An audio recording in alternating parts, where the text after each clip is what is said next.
জামাত শিবিরের স্বপ্নের প্রজেক্ট বাস্তবায়ন হচ্ছে বগুড়ায়। প্রধানমন্ত্রী নিজে বাস্তবায়ন করবেন। দর্শক, বাংলাদেশে জামাত শিবিরের মধ্যে যারা একটু এলিট, উচ্চশিক্ষিত, ফরেন পলিসি বুঝেন, ডিফেন্স বুঝেন, তাদের একটা স্বপ্ন যে বাংলাদেশে তুরস্কের অর্থায়নে একটু যারা স্মার্ট অ্যাডভান্স জামাত শিবির তাদের কথা বলছি। এটা সবাই বুঝেন না, তবে আমরা যেহেতু এই আলোচনাটা সিম্পলিফাই করছি, আশা করি আপনারা বুঝবেন এখন থেকে সবাই। জামাত শিবিরের একটা স্বপ্ন হচ্ছে তুরস্কের অর্থায়নে বাংলাদেশে সামরিক ড্রোন কারখানা নির্মিত হবে। বাংলাদেশ ড্রোন বানাবে, সামরিক ড্রোন, যেটা দিয়ে যুদ্ধ করবে এবং সরাসরি কারখানা হবে। 2-4টা ড্রোন কিনে আমরা রাখবো তা না, একদম সরাসরি ড্রোন কারখানা হবে এবং প্রয়োজনে বাংলাদেশের নির্মিত ড্রোন পাকিস্তান কিনবে বা আরো অনেক দেশ কিনবে। তো দর্শক, বাংলাদেশকে যেভাবে নিরাপদ রাখতে চায়, বাংলাদেশের স্বাধীনতা সার্বভৌমত্ব জামাত যেভাবে নিরাপদ রাখতে চায়, এই বিষয়ে জামাতের একটা ভিশন আছে, একটা মিশন আছে, জামাতের একটা আউটলাইন আছে। তার মধ্যে অন্যতম গুরুত্বপূর্ণ একটা আউটলাইন হচ্ছে তুরস্কের অর্থায়নে বাংলাদেশের সামরিক ড্রোন কারখানা নির্মাণ করা। এটা তুরস্ক আগেই প্রস্তাব দিয়েছে। তো সেক্ষেত্রে জামাতের লোকজন বারবার বলছে যে এটা মানা উচিত, এটা মানা উচিত, এটা করা উচিত, অবশ্যই এটা জরুরি। হ্যাঁ, এটা হচ্ছে। এই জন্যে দেখেন, এখানে বিএনপির যারা বদ্ধ মহল, তাদের বাংলাদেশকে ডিফেন্ড করা বা বাংলাদেশের ডিফেন্স পলিসি কিংবা ফরেন পলিসি, এভাবে তাদের কোনো মিশন ছিল না যে তুরস্কের অর্থায়নে বাংলাদেশে ড্রোন কারখানা নির্মাণ করতে হবে। না, এরকম কোনো স্বপ্ন তারা দেখতো না। বরং তারা তুরস্কের গোয়েন্দা সংস্থাকে নিয়ে জামাতকে জড়িয়ে নানান অপপ্রচার চালাতে চায়, এরা তারেক রহমানকে হত্যা করতে চায়। অতএব বাংলাদেশে তুরস্কের অর্থায়নে সামরিক ড্রোন কারখানা নির্মাণ করা, এটাকে বিএনপির স্বপ্ন বলার কোনো সুযোগ নেই। বিএনপি এখন করছে পরিস্থিতি শিকার হয়ে বা বাস্তবতা নিরিখে, বাট এটা তাদের কোনো স্বপ্ন ছিল না, তাদের কোনো ভিশন ছিল না এটা নিয়ে। কিন্তু সরাসরি জামাত ইসলামের ভিশন ছিল এটা নিয়ে এবং তাদের এটা একটা স্বপ্নের প্রজেক্ট। হ্যাঁ, খবর, তুরস্কের যৌথ উদ্যোগে বগুড়ায় নির্মাণ হচ্ছে ড্রোন কারখানা। মজা না? তো জামাত শিবিরের জন্য ইটস গ্রেট নিউজ। তারা ক্ষমতায় না এসেও তাদের এরকম অনেক চিন্তা ভাবনা, স্বপ্ন তারেক রহমানের হাত ধরে বাস্তবায়ন হচ্ছে।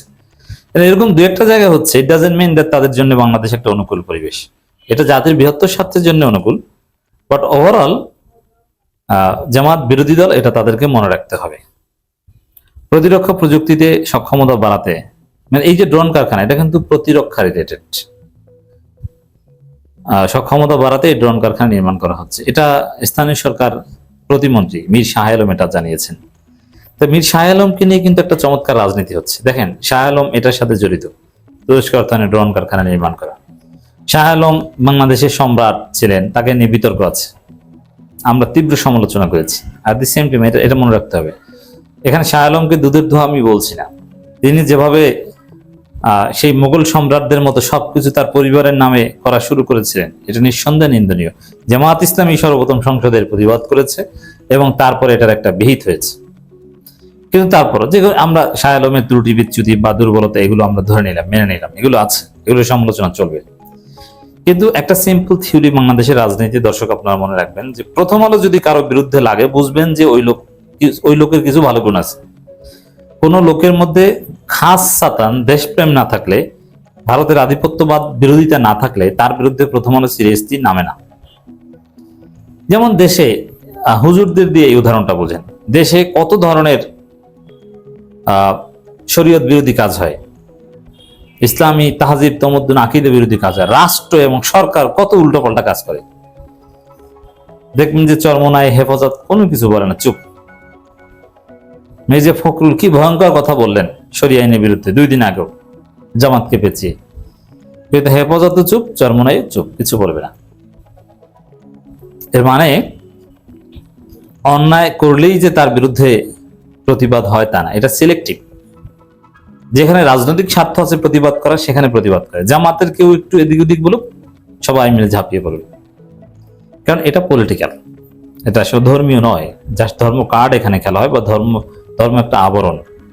ঠিক তদ্রুপ দুর্নীতি, অব্যবস্থাপনা, স্বজনপ্রীতি, এটা অনেকেই করে, কিন্তু অনেকেরটা দেখেও প্রথম আলো ডেইলি স্টার না দেখার ভান করে যে এটা আর কি, ওটা ঠিক হয়ে যাবে, এটা সিম্পল একটা বিষয়, এটা পত্রিকায় আসার যোগ্য না, এটা অন্যভাবে দেখা যাবে।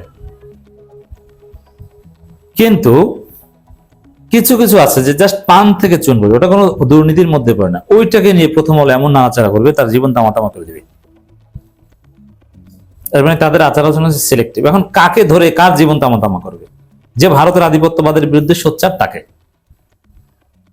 যেমন ব্যারিস্টার আসাদুজ্জামান ফুয়াদ ভারতের আধিপত্যবাদের বিরুদ্ধে এক সৈনিক। আসাদুজ্জামান ফুয়াদ ভুল না বললেও সেটাকে ভুল বানিয়ে প্রথম আলো প্রচার করবে, কারণ তিনি ভারতের আধিপত্যবাদের বিরুদ্ধে সোচ্চার।